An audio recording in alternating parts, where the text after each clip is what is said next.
That's Chinese for welcome back. Oh. Welcome back. Seems like you've been the old welcome back Cotter. Here he is, Harold the H. Cock-a-doodle-doo. It's very Chinese, peacocks. Oh. Yeah, I'm very excited to be back too from China after you sent me on assignment over there. Thanks very much for that. Mate, now I see China as lots and lots of people. They're a bit brash with their manners. They're abrupt. They got untidy yards. They don't care about looking after their yards. It's all about working 7 days a week. Am I wrong?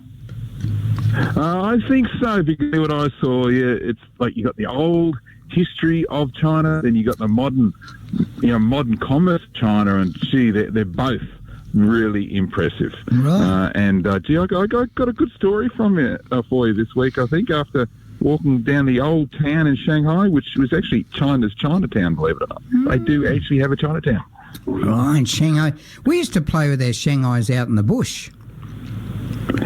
Yeah, well, I'm not sure whether that's the same thing, but certainly with Shanghai, where I was in the old town, the streets are lined with ancient wooden buildings, which were filled with opium dens back in the 19th century around the Opium Wars. Now, Danny, you being a history aficionado, you'd know that the Opium Wars, the two of them, from 1839 to 1860, when Britain and France fought the Chinese government to keep the opium trade going. Now, back then, they didn't know how addictive and deadly that was. And in fact, following the Opium Wars, the Chinese brought opium to Ipswich, and it continued its checkered history even after it was made illegal.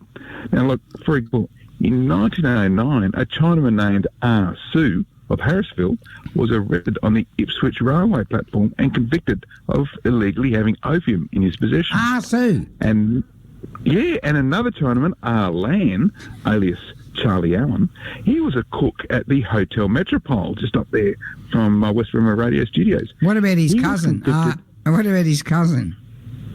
Well, I've got quite a few RSOs and so on coming in the story, so they're all related probably. But with Ah Lan, he was convicted with having a quantity of opium as well. Roger. This was Ah Lan's second conviction. You see, earlier he'd been convicted when he was in the habit of going to Charlie Long's place to have a smoke. Now, Charlie Long was another Chinaman who was convicted. Charlie continued to have a rough time, though, because he was later convicted of creating a disturbance on Brisbane Street, and later again fell off his cart near Coal Falls and broke his collarbone. But in 1907, a Chinaman named Wong Gom, he was a fruiter and carpenter. He was convicted of having opium. The arresting officer was Senior Sergeant Thomas King, who'd earlier helped in the hunting down of the Kelly Gang. Now, that same year, 1907, at Silkstone, a police raid resulted in Ah So being convicted of opium possession.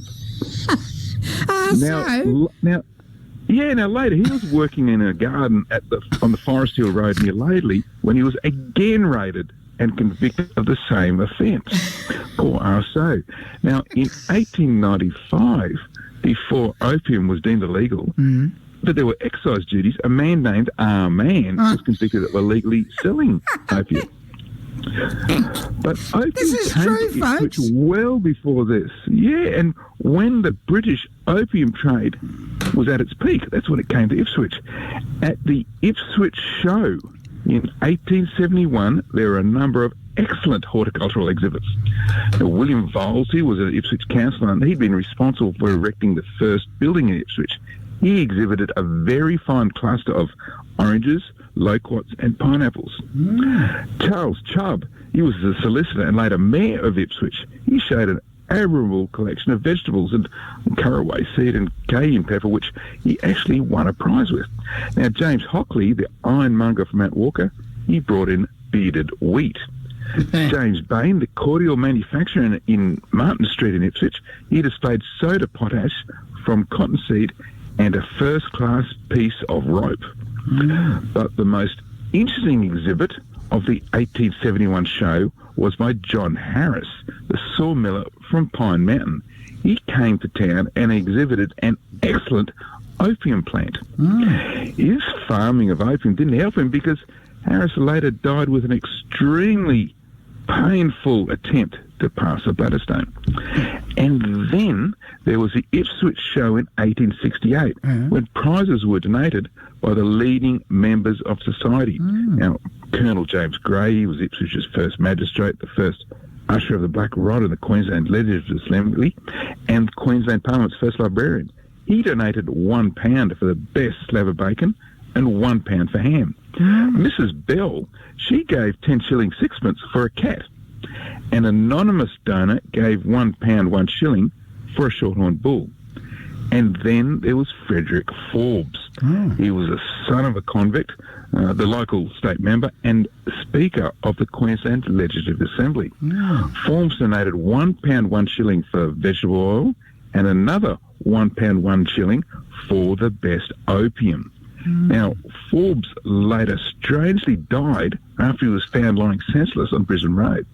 So, Danny, following the Opium Wars, opium featured big time at the Ipswich show, and even the Speaker of Queensland Parliament and member for West Moreton, he was an opium pusher. Holy snapping. So you got Ah Mann, Wong Gom, Ah Soo and Ah So. All these people, they're proper names, aren't they?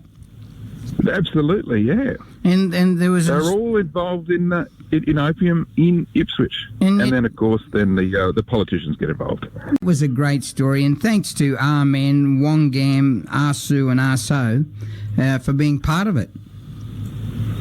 Yes, it's a long history. The Chinese have a great history, not only in Australia, around the world, and certainly the old Chinatown that I walked through down Shanghai with the old ancient wooden buildings with it used to be opening events. It hadn't changed. The streets hadn't changed. You just looked down and you had a lot of the modern brands, but the buildings were there, and you could almost smell the 150, 200 years ago, the opium in the streets. It was magic. Now, mate, how do we get to see this story and many other stories that all have an Ipswich connection?